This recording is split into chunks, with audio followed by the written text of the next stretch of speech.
اور بعض مورخین نے یہاں تک لکھا ہے 1857 کے بعد سے انگریز کی دشمنی جو مسلمانوں کے ساتھ رہی ہے، تقریباً 2 لاکھ سے لے کر 5 لاکھ مسلمانوں کو شہید ہونا پڑا ہے۔ یہ مسلمانوں کی اور علماء کی قربانیاں ہیں۔ ایک معاصر مورخ لکھتا ہے انگریز کے زمانے کا، دلی کی فضا اور ہوا ایسی مسموم ہو چکی تھی، لاشوں کی جلنے اور سڑنے کی بو سے کوئی آدمی گلی میں باہر نہیں نکل سکتا تھا۔ بچوں کو مارا گیا، عورتوں کی عزتیں لوٹی گئی، معاش کے دروازے بند کر دیے گئے، علماء کے جسموں کو تانبوں سے داغا گیا۔ بہادر شاہ ظفر جو 1857 کے بعد 1858 27 جنوری کو ان کو قید کیا گیا، اور ان کے 3 بیٹے جو ان کے شہزادے بھی ہیں، پوتے بھی ہیں، مرزا مغل، شہزادہ خضر سلطان، مرزا ابو بکر، مرزا عبداللہ، ان چاروں کو برہنہ کر کے گولی مار دی گئی اور چاروں کے سر کاٹ کے مغل بادشاہ بہادر شاہ ظفر کے سامنے تش میں لا کر پیش کیا گیا۔ ایک وہ بادشاہ جس کے خاندان سے مسلمانوں میں حکمرانی چلتی آ رہی ہے، اس بوڑھے باپ کے سامنے اپنے ہی بیٹوں اور پوتوں کے سر لا کر پیش کیے گئے، اور پھر ان سروں کو اور ان کی لاشوں کو چوک پر لٹکا دیا گیا تاکہ عبرت کے طور پر دیکھیں، کوئی ان کے خلاف، انگریز کے خلاف جا نہ سکے۔ پھر 1858 نومبر میں بہادر شاہ ظفر کو رنگون کی جیل میں قید کیا گیا، اور وہیں پر 1862 میں ان کا انتقال ہوا ہے۔ انتقال سے پہلے ان کے جو اشعار تھے ان میں سے ایک شعر تھا، کتنا بدنصیب ظفر، کتنا ہے بدنصیب ظفر دفن کے لیے، کتنا ہے بدنصیب ظفر دفن کے لیے، 2 گز زمیں بھی نہ مل سکی کوئی یار میں۔ یعنی اب جہاں پر ہم سلطنت میں تھے وہیں پر ہماری قبر نہیں بن سکی، وہاں سے ہمیں نکال دیا گیا۔ دلی پر قبضے کے بعد انگریز کا جو ظلم رہا ہے، اس ظلم کی داستان مورخین لکھتے ہیں، وہ چوراہوں پر جہاں چاہے منہ مارتے، گھروں کو جاڑ دیتے، اور عزت سے جینے والی عورتوں کی عزتیں لوٹ لیتے۔ عورتیں اپنی عزت بچانے کے لیے کنویں میں چھلانگ لگا کر اپنی جان دے دیتے۔ مالداروں کو چوراہوں پر گولی مار کر اڑا دیا جاتا۔ کوئی کسی کا نہ تھا، کوئی کسی کا ہمدرد نہیں بن سکتا۔ چاندنی چوک کے ساتھ بنی ہوئی عظیم الشان حویلیوں کے دروازے کھٹکھٹا کر انگریز درندے وہاں کی خوبصورت عورتوں کو باہر بلا کر برسر عام عزت لوٹ لیا کرتے۔ دہلی میں کوئی کسی کا مددگار نہیں، پانی کے لیے، راشن کے لیے کوئی باہر نکلتا تو خون سے لطپت ہو کر گھر واپس آتا۔ 5 6 آدمیوں کو روزانہ پھانسی پر لٹکا دیا جاتا۔ یہ دلی کا عالم تھا جب انگریز یہاں پر مسلط ہوا۔ انگریزوں کے خلاف جن علماء نے قربانیاں دی ہیں ان میں سے دیکھیں مولانا جعفر تھانیسری رحمۃ اللہ علیہ، 18 سال یہ جیل کی زندگی گزارے ہیں انگریز کے خلاف جنگ کرتے کرتے، اور جنگ میں جب ان کو قید کیا گیا، لوہے کے چونچ دار پنجرے بنائے گئے کہ وہ اس پنجرے کو ٹیک لگا کر بھی نہیں بیٹھ سکتے، نہ ادھر ہل سکتے، چاروں طرف سے پنجرے میں قید ہے اور پنجرہ چونچ والا ہے۔ تو اس حالت میں نیند بھی کبھی اگر ہمیں آتی تو اور ہم ٹیک لگاتے، ہمارے جسم سے خون اور آنکھوں سے آنسو بہتے رہتے۔ ویسی قید والی سزا مسلمانوں کو دی گئی۔ مولانا عبدالرحیم عظیم آبادی، مولانا جعفر علی تھانیسری کی سزائے موت کے بعد ان سب کی جائیدادیں قبضہ کر کے ہمیشہ کے لیے جیل کی سزا سنائی گئی۔ مولانا احمد اللہ عظیم آبادی، ان پر مقدمہ چلایا گیا، ان کو پھانسی دی گئی اور ان کی ساری جائیداد لوٹ لی گئی۔ مولانا ولایت علی جو مولانا عبدالرحیم لکھنوی رحمۃ اللہ علیہ کے خلیفہ تھے، ان کو ہمیشہ کی جیل کی سزا سنا کر اور ان کی ساری جائیدادیں قبضہ کر کے کالا پانی بھیج دیا گیا۔ مولانا تبارک علی کو کالا پانی بھیج کر وہاں کی سزا دی گئی۔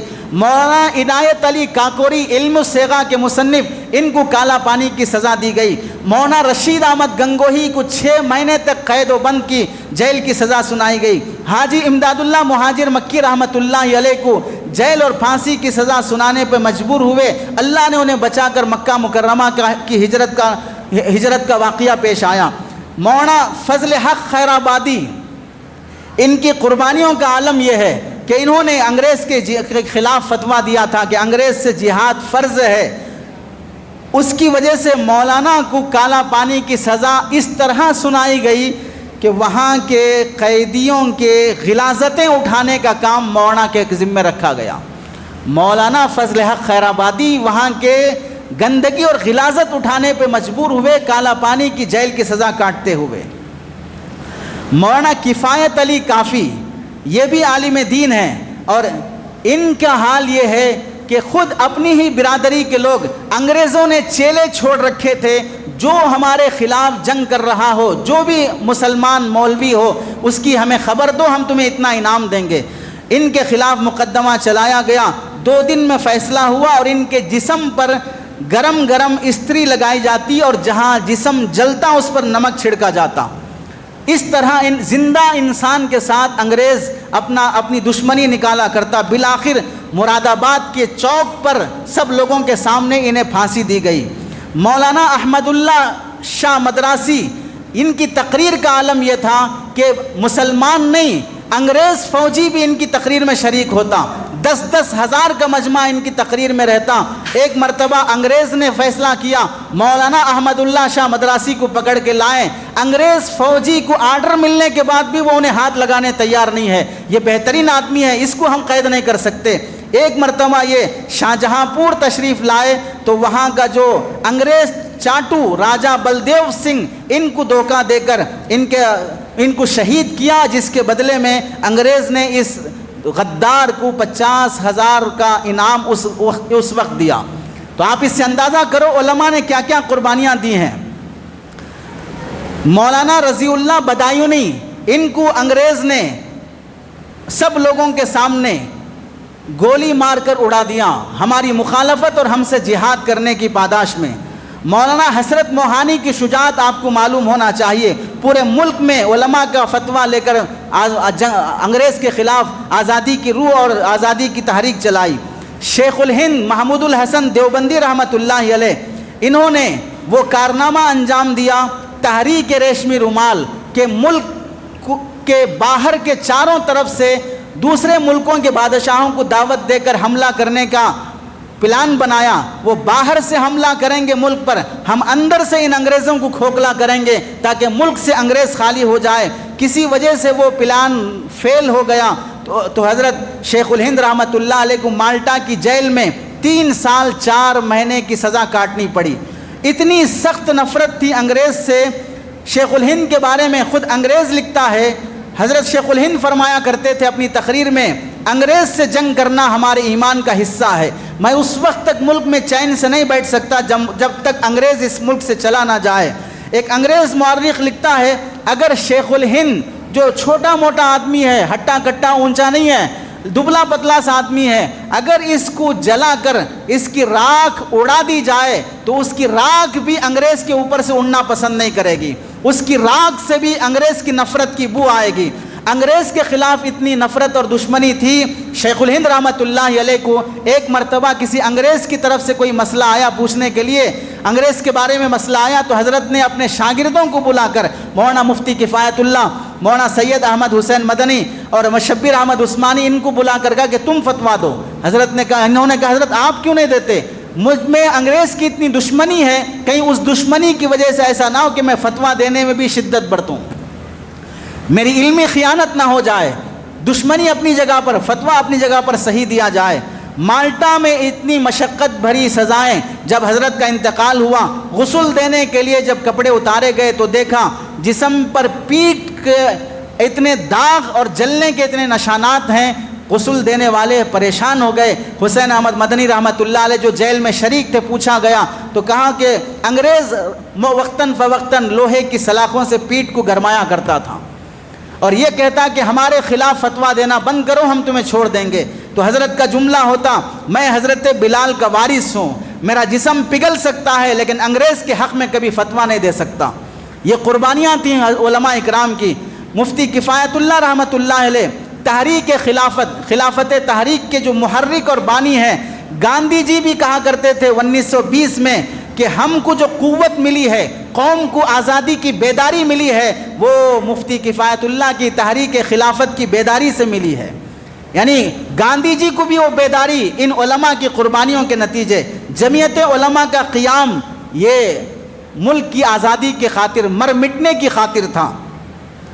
1920 میں ترک موالات کی تحریک شروع ہوئی حضرت مولانا ابو المحاسن سجاد رحمۃ اللہ علیہ نے 500 علماء کے فتوے کے دستخط سے پورے ملک میں یہ تحریک چلائی. تحریک گاندھی جی نے ایک تحریک شروع کی، تحریک نمک سازی اور کھدر پوشی. اس تحریک کے جواز کا فتویٰ عطا اللہ شاہ بخاری رحمۃ اللہ علیہ نے 1931 میں دیا. ہندوستان چھوڑو کی تحریک 1946 میں یہ سب سے پہلے حفظ الرحمان سہواری رحمۃ اللہ علیہ نے اٹھایا تھا، جس کی وجہ سے انہیں جیل کی سزا اٹھانی پڑی. مولانا محمد علی جوہر ان کو بیجاپور کی جیل میں اور ان کے بڑے بھائی کو راجکوٹ کی جیل میں قید کیا گیا. جب یہ حرم مکہ کعبۃ اللہ کا سفر کیے تو وہاں ایک فلسطین کے رہنے والے مفتی امین الحسینی یہ فرماتے ہیں، میں نے دیکھا کعبے کے سامنے کوئی گڑ گڑا کر آنسوں بہاتے ہوئے زار و قطار رو رہا ہے. میں اس کے قریب جا کر دیکھا وہ کیا دعا مانگ رہا ہے. مولانا محمد علی جوہر کعبے کے سامنے یہ دعا مانگ رہے ہیں، اے کارساز عالم، مجھے تو احیاء خلافت راشدہ کے وہ مبارک اور مسعود زمانے کو پھر واپس لوٹا کر دے جس کو کانوں نے سنا مگر آنکھوں نے اب تک نہیں دیکھا ہے. مجھے جہنم میں جھونک دے، میری کسی آرزو کو پورا نہ کر، لیکن ایک بار ان آنکھوں کو اس ملک سے انگریز کے جاتے ہوئے دکھا دے. آزادی کی خاطر ہندوستان کو آزادی عطا فرما، اغیار سے اس ملک کو آزاد کر دے. یہ کعبے کے سامنے مولانا محمد علی جوہر کی دعا ہے.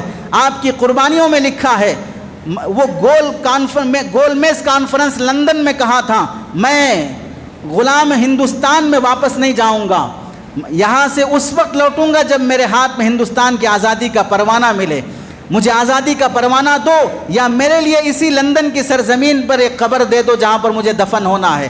چنانچہ آخر زمانے تک 1931 تک مولانا محمد علی جوہر باہر ہی رہے. آج بھی ان کی قبر بیت المقدس کے پاس ہے، جس قبر کے کتبے پر لکھا ہے محمد علی الہندی، یعنی ملک سے باہر رہ کر بھی ملک سے وفاداری اور ملک کی آزادی کی خاطر جنگ اور قربانیاں دیتے رہے. مولانا حسین احمد مدنی رحمۃ اللہ علیہ، انگریز سے اتنی نفرت تھی، فرماتے اگر کتا بھی کسی انگریز کو کاٹ لے گا تو میں اس کتے کو کھانا کھلاؤں گا، میں اس کتے کو اپنا محسن سمجھوں گا، کیونکہ میرا دشمن بھی ایک ہے اور اس کتے کا دشمن بھی ایک ہے. اس قدر انگریز سے دشمنی تھی. اور مولانا حسین احمد مدنی رحمۃ اللہ علیہ نے انگریز کو 1921 میں فتویٰ دیا تھا کہ انگریز کا کوئی عہدہ قبول کرنا، اس کے کونسل کا ممبر بننا، انگریز سے کوئی تجارت کرنا، اسکول اور کالجوں میں پڑھنا پڑھانا امداد قبول کرنا، دشمن کی فوج میں ملازمت کرنا، سرکاری عدالتوں میں مقدمے لے جانا، یہ سب بند کر دیا جائے. جب اس فتوے کی وجہ سے مولانا حسین احمد مدنی کو عدالت میں بلایا گیا تو حضرت اپنا کفن ساتھ لے کے چلے کہ جو فیصلہ ہوتا ہونے دو، لیکن میں اسی فتوے پہ باقی رہوں گا. 80 سال کی آپ کی زندگی رہی، لیکن 9 سال آپ نے زندگی جیل میں گزاری ہے. اس کا مطلب یہ ہوا کہ ہر ہفتہ جیل جانا پڑتا تھا. 80 سال کی زندگی میں 9 سال اگر کوئی زندگی جیل میں گزارے گا تو اپنی زندگی کا ہر ہفتہ گویا کہ سال کا ایک ہفتہ، مہینے کے کچھ نہ کچھ دن اپنے جیل میں گزارنے پڑتے ہیں.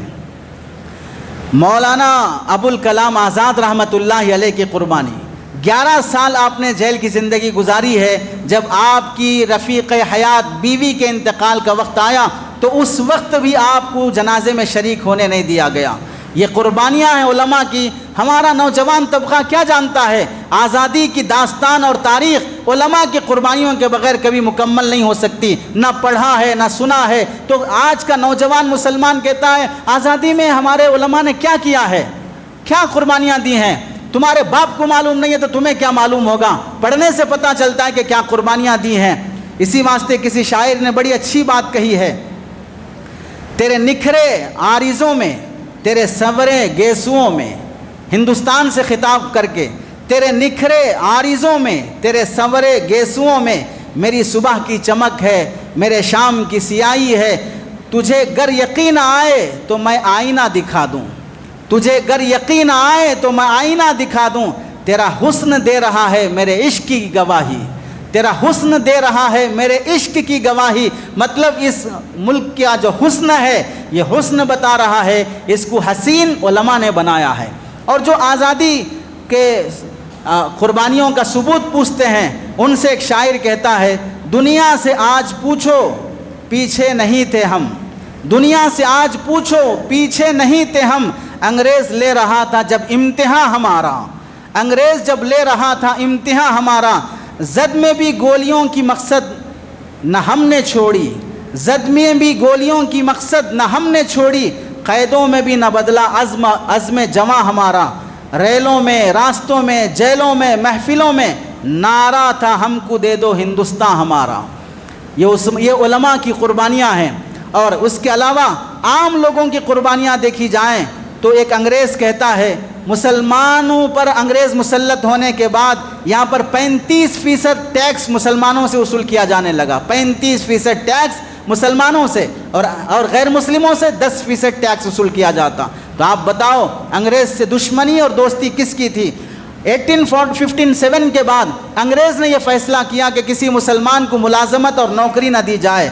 جلیانو والا باغ 1919 میں جو ہوا ہے، نہتے لوگوں پر جو 100 کی تعداد میں گولیوں سے بوچھار کیا گیا، انگریز کے اس ظلم کو مسلمانوں نے سہا ہے۔ 27,000 مسلمانوں کو قتل کیا گیا۔ آپ کو معلوم ہونا چاہیے نواب مجو میاں عرف مجو میاں، نواب مجد الدین ایک مسلمان نواب گزرے ہیں، ان کو انگریز نے پیر میں گولی ماری، پھر زندہ چونے کی بھٹی میں ان کو ڈال دیا، چونا پکنے لگا، تھوڑی دیر کے بعد جب ان کی لاش کو نکالا گیا تو سسک رہے تھے، تڑپ رہے تھے، ابھی جان باقی تھی۔ اسی حالت میں اس زخمی لاش کو اٹھا کر گلیوں میں گھسیٹا گیا۔ یہ نواب مجد الدین کے ساتھ ظالموں نے کیا ہے۔